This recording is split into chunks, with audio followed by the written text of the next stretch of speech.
আসসালামু আলাইকুম। এখন আমরা এসএসসির পরিমিতির একটি অঙ্ক আমরা একটু দেখব জেনারেল ম্যাথে।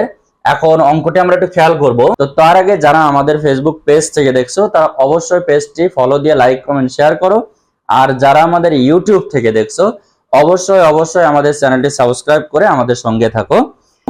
একটি আয়তাকার ঘনবস্তু 48 মিটার বর্গ 48 মিটার বর্গমিটার ভূমির উপর দণ্ডায়মান।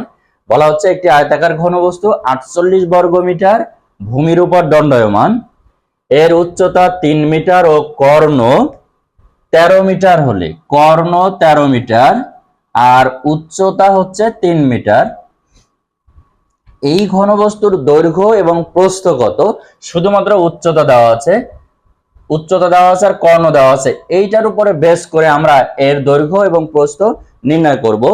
এখন আমরা একটু খেয়াল করব যে আয়তাকার ঘনবস্তু এত বর্গমিটার ভূমির উপর, তার মানে বোঝাই যাচ্ছে এখানে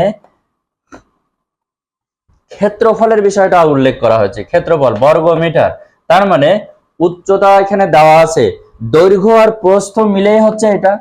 ইয়েস, তাহলে আমরা এখন একটু খেয়াল করব। আমরা আগে একটু ধরে নেই, মনে করি আয়তাকার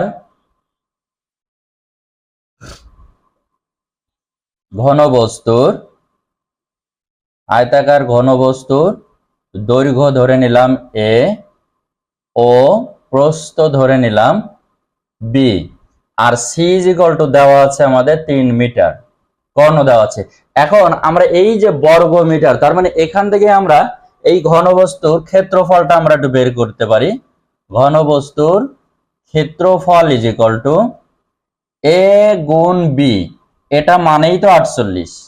ক্ষেত্রফল A B, R A B মানে 48। এখন এত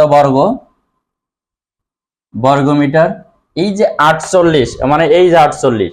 এখন আমরা যদি বলি কর্ণগত, কর্ণ ইজ ইকুয়াল টু আমরা জানি root over A square B square plus C square, A square B square plus C square. অর্থাৎ ঘনবস্তুর যে 3টা বাহু আছে ওই 3টা বাহু থেকে আমরা কর্ণ বের করব, root over A square plus B square plus C square.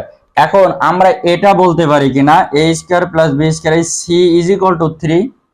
তাহলে আমি যদি এ স্কয়ার বি স্কয়ার, এই যে সি মানে 3 স্কয়ার, অর্থাৎ আমি একবার এটা 9 বসিয়ে দিলাম, 9 বসানো যায়। এখন যদি আমি বলি যে প্রশ্ন মতে বা শর্ত মতে এই কর্ণ ইজ ইকুয়াল টু আবার কত? 13। তাহলে আমরা এখানে কি বলতে পারি কিনা A square plus B square plus 9 is equal to 13? অবশ্যই এটা বলা যায়, কারণ আমাদের কর্ণ দেওয়া আছে 13। এখন এখান থেকে যদি আমরা ক্যালকুলেশন করি যে বর্গ, এই রুট ওভার উঠাই দিতে গেলে কোনো কিছু রুট ওভার যদি আমরা উঠাইতে যাই অবশ্যই সেটাকে বর্গ করতে হয়।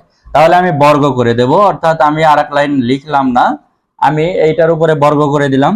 বর্গ করে দিলে এই যে রুট ওভার, এই বর্গের কারণে রুট ওভার উঠে যাবে। উঠে গেলে কি হয়? A square B square plus 9 is equal to 13 বর্গ করলে হয় 169 এখন পরের লাইনে যদি আমি করি এই যে 9টা আমার ওই পাশে বিয়োগ দিয়ে দিব, তাহলে এই যে 9, এখন এখানে হয় কত? 160। অর্থাৎ A square plus B square is equal to 160। এখন আমাদের টার্গেট কিন্তু এ আর বি এর মান বের করা, দৈর্ঘ্য এবং প্রস্থ। এখন এ আর বি এর মান আমরা কিভাবে বের করব? আচ্ছা, এখান থেকে কি আমরা একটা কাজ করতে পারি কিনা? যেমন আমরা সূত্র জানি কি? আমরা সূত্রে জানি A plus B whole square is equal to A square plus B square plus 2ab। A বির মান আমরা জানি, এ বি গুণের মান হচ্ছে 48।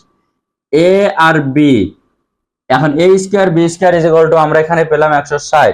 আমরা কি এখান থেকে এ স্কয়ার প্লাস বি স্কয়ারের সূত্রটাকে এটা লিখতে পারি কিনা? A plus B whole square minus 2ab, অর্থাৎ A square plus B square এটা লেখা যায় অবশ্যই। তাহলে আমি ওই সূত্রটা যদি এখানে অ্যাপ্লাই করি তাহলে কি আসে?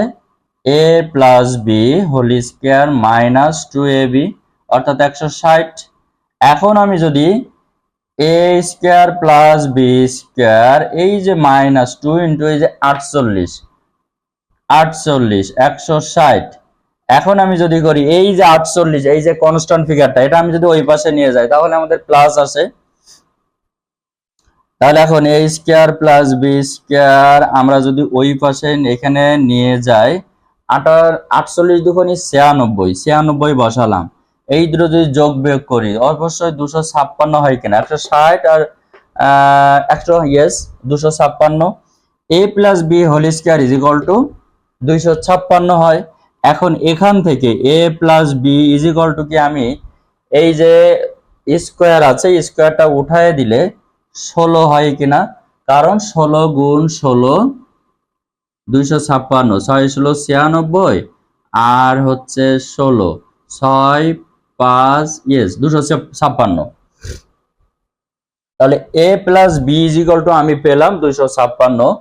এখন আমরা যদি a minus b whole square বের করি, a স্কয়ার অর্থাৎ a square plus b square minus 2ab যদি বের করি, এখন a স্কয়ার b স্কয়ারের মান আমরা জানি, a square plus b square is equal to 160 minus 2 into ওই যে 48, তার মানে 160 মাইনাস 48 দুগুণে 96, এইখানে হয় 4, হাতে কত 9 1 10 10 10 6 64। এখন এখান থেকে a minus b is equal to কি আমি লিখতে পারি কিনা 8 8 64, অর্থাৎ a minus b is equal two 8। আর এখানে পেলাম কত, a plus b is equal two 16।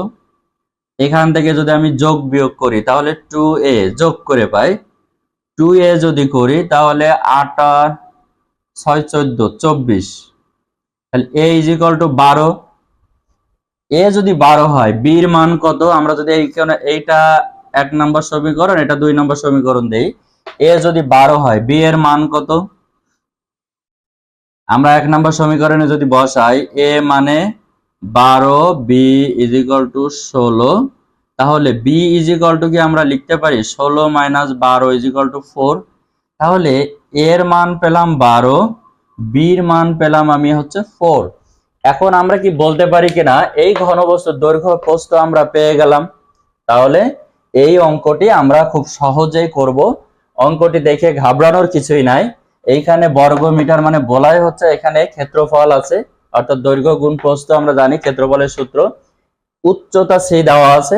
তাহলে এই যে এ বি এর একটা ফিগার দেওয়া আছে আর সি দেওয়া আছে, এখান থেকে ক্যালকুলেশন করে আমি কর্ণের সূত্র অনুযায়ী এই কর্ণটাকে কাজে লাগিয়ে আমি a প্লাস বি মান বের করতে পারবো। সেখান থেকে a বি আর a মাইনাস বি ক্যালকুলেশন করে আমার এই অঙ্কের খুব সহজে সমাধানটা আমরা বের করতে পারবো।